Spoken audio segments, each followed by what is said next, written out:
কৈলাস পর্বতে দেবাদিদেব মহাদেব বসে আছেন সুখাসনে। পাশে বসে আছেন মা পার্বতী। মা পার্বতী জিজ্ঞাসা করলেন, হে দেবাদিদেব, আজকে তুমি রামায়ণের কোন অধ্যায়টি আমাকে বর্ণনা করবে? দেবাদিদেব হেসে বললেন, পার্বতী, অযোধ্যাকাণ্ড সমাপ্ত হয়েছে, আমরা আজ থেকে অরণ্যকাণ্ডে প্রবেশ করব। আমি বর্ণনা করছি, তুমি শোনো। রাম, সীতা, লক্ষ্মণ তারা বিমর্ষ হয়েছেন। তাদের পূর্বস্মৃতি মনে বারংবার তাদের নাড়া দিচ্ছে যে ভরত, শত্রুঘ্ন রাজমাতারা এবং অযোধ্যাবাসীরা তারা এসেছিলেন এবং তারা পাদুকা নিয়ে চলেও গেছেন।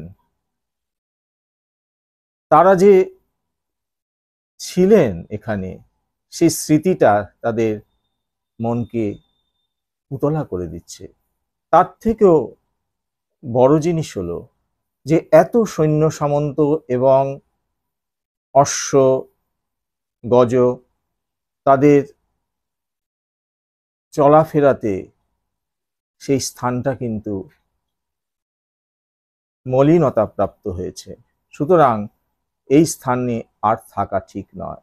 তার উপর তারা মুনি ঋষিদের কিছু বিরূপ মন্তব্য শুনেছিলেন।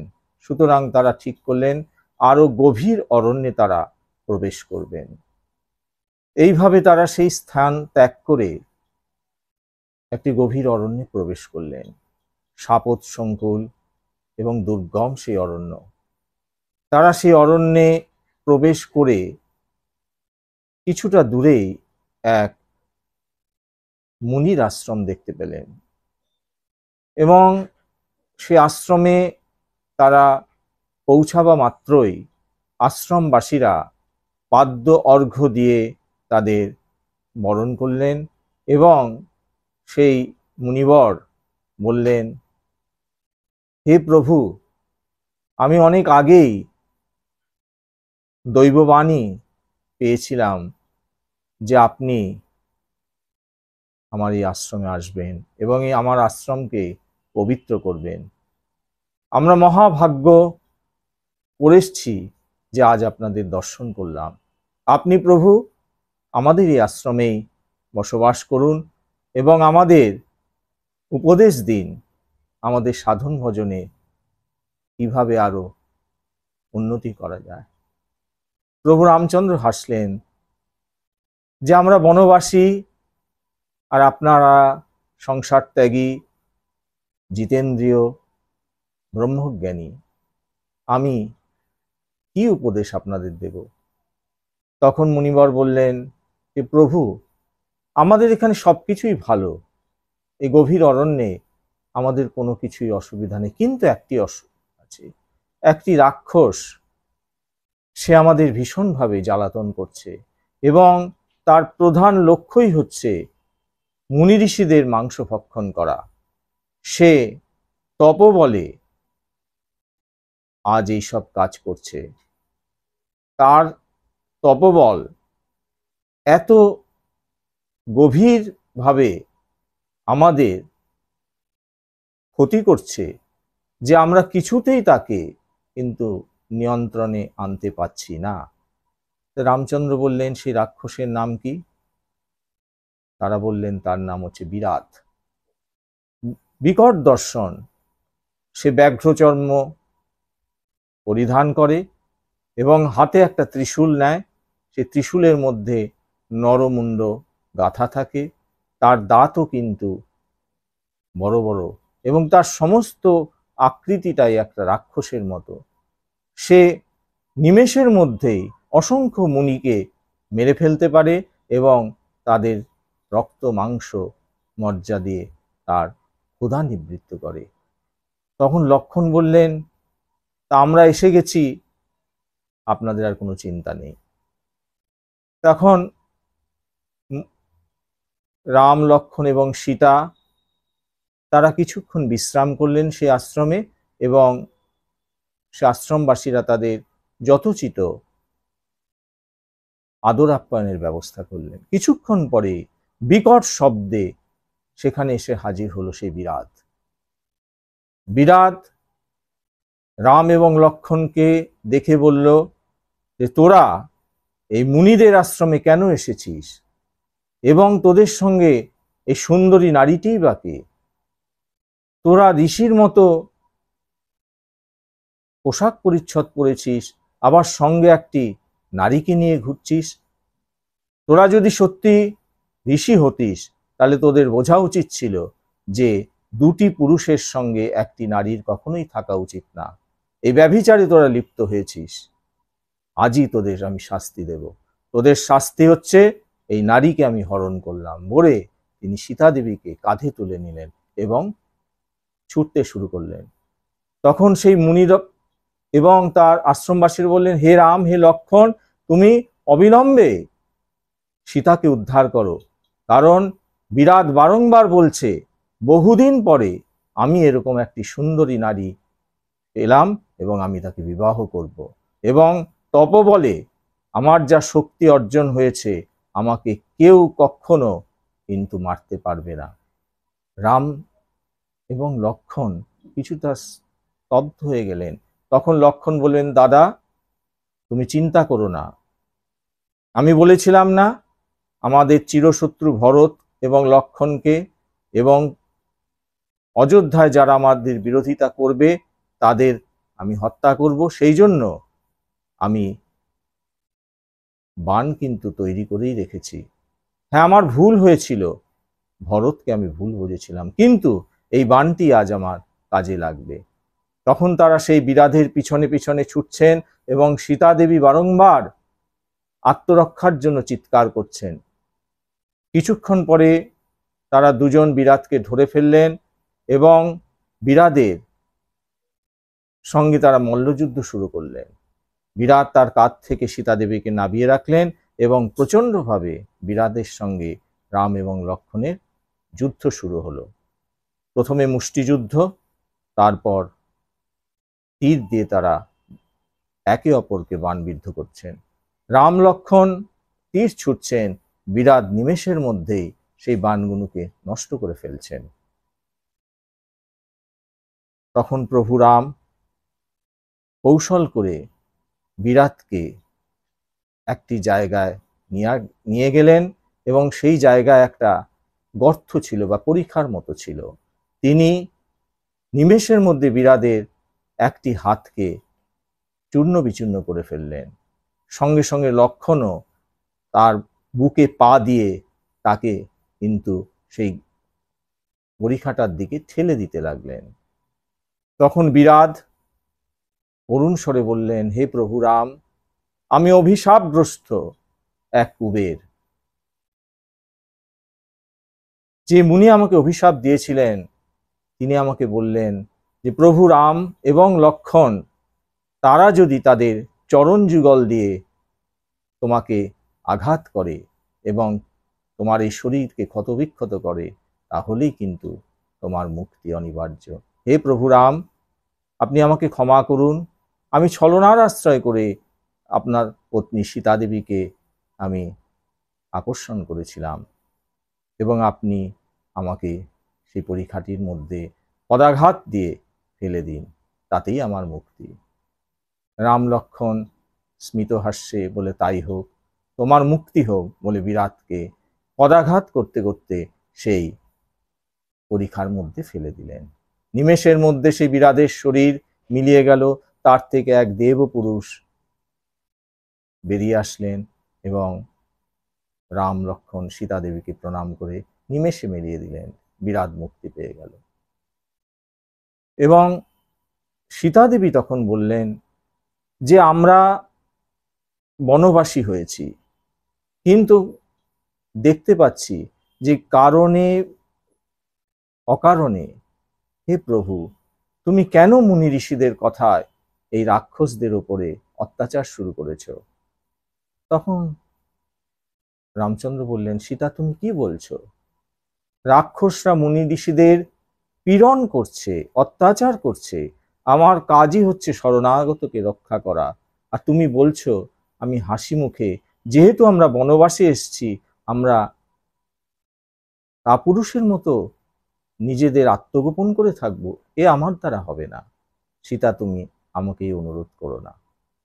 তখন তারা মুনি ঋষিদের থেকে বিদায় নিয়ে আরো গভীর অরণ্যে প্রবেশ করলেন।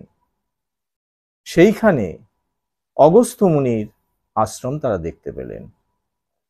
অগস্ত্য মুনি তাদের খুব সেবা যত্ন করলেন এবং অগস্ত্য মুনির বললেন যে রাম, আমাদের সকলের কত সৌভাগ্য যে আমি তোমাদের দর্শন করেছি। তিনিও অন্য মুনি ঋষিদের মতো বললেন, আমার আশ্রমেই তোমরা থাকো, 14 বছরের বনবাস দেখতে দেখতে শেষ হয়ে যাবে, এখানে তোমরা খুব আনন্দেই থাকবে। কিন্তু রাম বললেন, না, সেটা হবে না, আমি আপনাদের আতিথেয়তা গ্রহণ করলাম, কিন্তু আমাকে এই স্থানও ত্যাগ করতে হবে। তখন অগস্ত্য মুনি বললেন, হে রাম, তুমি এবং সীতা দেবী এবং লক্ষণ, অত্রি মুনি এবং অনুসূয়া দেবীর সঙ্গে কিন্তু একবার দেখা করো। অত্রি মুনির আশ্রমের পথ তিনি বলে দিলেন। রাম, লক্ষণ, সীতা অত্রি মুনির আশ্রমে গেলেন। অত্রি মুনি এবং তার পত্নী অনুসূয়া তখন খুবই বৃদ্ধা। অত্রি মুনি করজোড়ে প্রণাম করলেন, হে প্রভু, হে পুরুষোত্তম, হে নারায়ণ, তুমি যে আমার আশ্রমে পদার্পণ করে আমাদের জীবন ধন্য করবে আমরা তা জানি। তোমার দর্শন পাওয়ার জন্যই কিন্তু আমরা জীবন ধারণ করে আছি। রাম, এই দেখো আমার স্ত্রী অনুসূয়া। অনুসূয়া কিন্তু আমার থেকেও অনেক বেশি জ্ঞানী এবং গুণী এবং তপস্বিদ্ধা। 10 বছর অনাবৃষ্টি হয়েছিল, তখন অনুসূয়া তার তপবলে এই বনে বৃষ্টি সঞ্চার করেছে এবং ফল ফুল দিয়ে ভরিয়ে দিয়েছে এই বনকে। অনুসূয়া তাদের দেখে সীতা দেবীকে বললেন, মাগো, এই বনে থাকাকালীন অনেক অশুভ জিনিস কিন্তু তোমাদের জীবনে ঘটবে, অনেক কিছুর সঙ্গে তোমাদের কিন্তু মোকাবিলা করতে হবে। আমি তোমাকে দিব্য গন্ধমালা, পুষ্পমালা এবং পুষ্পের অলঙ্কারাদি দিচ্ছি, এগুলো সবই কিন্তু মন্ত্রপুত। তুমি এগুলো শরীরে ধারণ করে থাকবে এবং সেগুলো কখনোই মলিন হবে না। তুমি রাজবধূ, স্বর্ণালঙ্কারে ভূষিত হয়ে থাকার কথা। রাম সীতা ও লক্ষণের সাথে ক্রমে বহু আশ্রম দর্শন করলেন। তারা কোথাও 10 মাস, কোথাও 1 বছর, কোথাও 4 মাস, এইভাবে বহু আশ্রমে সুখে বাস করলেন। এইভাবে তাদের 10টা বছর কেটে গেল। পরে আবার তারা সুতীক্ষ্ণের আশ্রমে ফিরে কিছুকাল সেখানে থাকলেন। একদিন রাম সুতীক্ষ্ণকে জিজ্ঞাসা করলেন, শুনেছি এই অরণ্যে অগস্ত্য মুনির আশ্রম আছে, আমরা অগস্ত্য মুনির সাথে দেখা করব। সুতীক্ষ্ণ বললেন, আমিও তার কথা তোমাদের বলবো ভেবেছিলাম। এখান থেকে 4 যোজন দূরে অগস্ত্য মুনির ভ্রাতার আশ্রম আছে। তোমরা সেখানে 1 রাত্রি বাস করে পরদিন 1 যোজন পথ অতিক্রম করে নানা বৃক্ষে সুশোভিত অগস্ত্য মুনির আশ্রম পাবে। পুণ্যকর্মা অগস্ত্য বহু পূর্বে এখানে মানুষের কল্যাণের জন্য মৃত্যুর স্বরূপ ইল্লল ও বাতাপি নামে 2 অসুরকে বধ করেছিলেন। ইল্লল ব্রাহ্মণের ছদ্মবেশে ব্রাহ্মণদের নিমন্ত্রণ করে মেষরূপী ভ্রাতা বাতাপির মাংস তাদের ভোজন করাত। ব্রাহ্মণদের ভোজনের পর ইল্লল উচ্চস্বরে বাতাপিকে ডেকে বলতো, বাতাপি, তুমি বাইরে এসো। তখন বাতাপি ব্রাহ্মণদের শরীর বিদীর্ণ করে বাইরে আসতো। এইভাবে তারা বহু সহস্র ব্রাহ্মণ বধ করেছিল। অবশেষে দেবতাদের প্রার্থনায় একদিন অগস্ত্য নিমন্ত্রিত হয়ে বাতাপিকে ভক্ষণ করেন। ইল্লল পূর্বের মতো বাতাপিকে বাইরে আসার জন্য ডাকতে থাকলে অগস্ত্য মুনি হেসে বললেন, মেষরূপী তোর ভ্রাতা বাতাপিকে আমি জীর্ণ করে ফেলেছি, তার মৃত্যু হয়েছে আমার পেটের ভেতরে। ইল্লল অত্যন্ত ক্রুদ্ধ হয়ে অগস্ত্যকে মারবার জন্য ধেয়ে গেলে অগস্ত্য তার অগ্নিসদৃশ দৃষ্টিপাতে তাকে ভস্ম করলেন। তখন থেকে অসুরেরা শত্রুতা ত্যাগ করে শান্ত ভাব ধারণ করেছে। আর একবার বিন্ধ্য পর্বতে সূর্যের পথরোধ করবার জন্য বর্ধিত হতে থাকলে অগস্ত্যের আদেশে পর্বতকেও কিন্তু নিরস্ত হতে হয়েছিল। মুনি সুতীক্ষ্ণের কথা মতো রাম, লক্ষ্মণ এবং সীতা দেবী অগস্ত্যের ভ্রাতার আশ্রমে এসে সেখানে রাত্রি অতিবাহিত করে পরদিন প্রভাতে অগস্ত্যের আশ্রম অভিমুখে যাত্রা করলেন। রামের আগমন সংবাদ শুনে অগস্ত্য শিষ্যদের বললেন, বহুকাল পরে রাম আমাকে দর্শন করবার জন্য এসেছেন, আমিও মনে মনে তার আগমন আকাঙ্ক্ষা করছিলাম। শ্মশানমাদে তাদের নিয়ে এসো।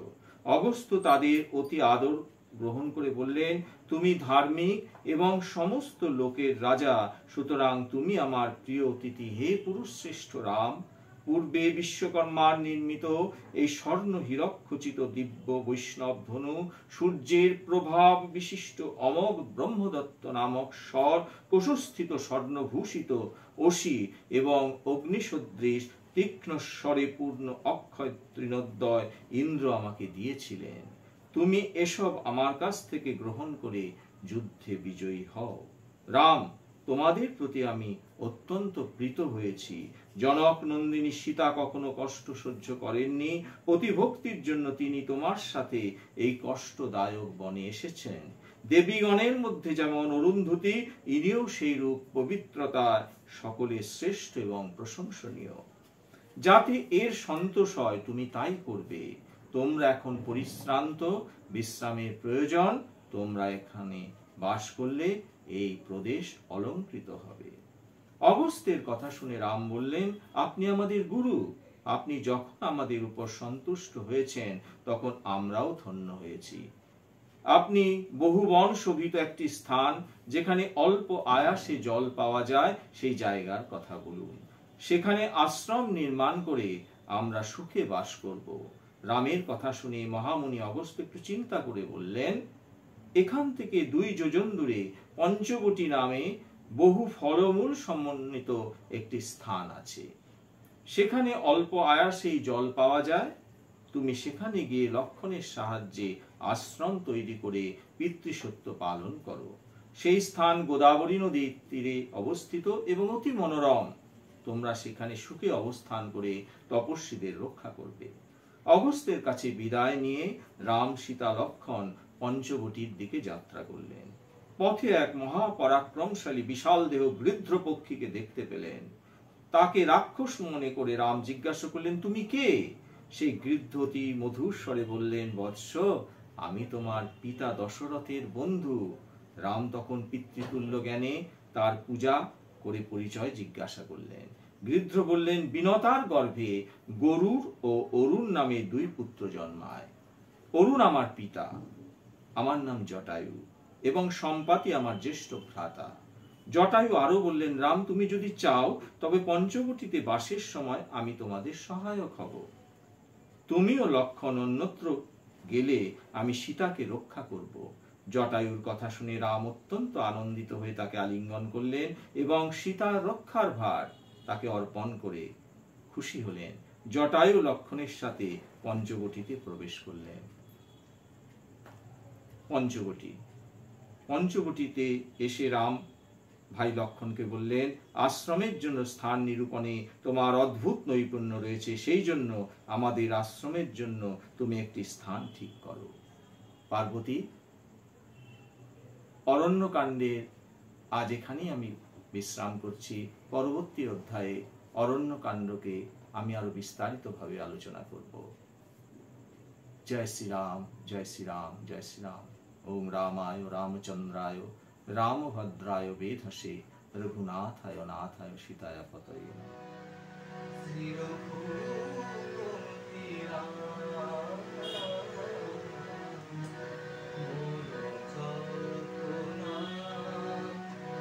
শ্রী রঘুপতি রাম নবদুর্বাদল শ্যাম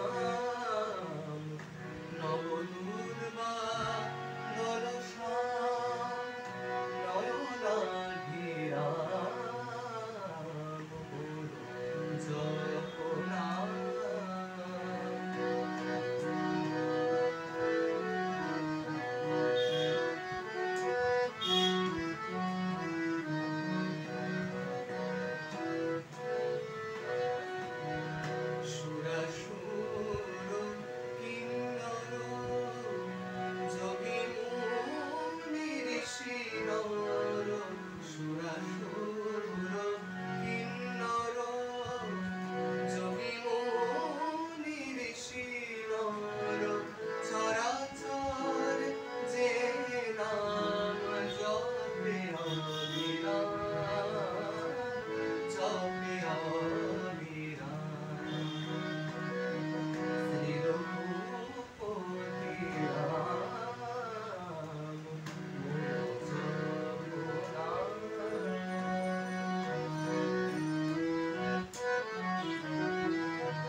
নবদুর্বাদল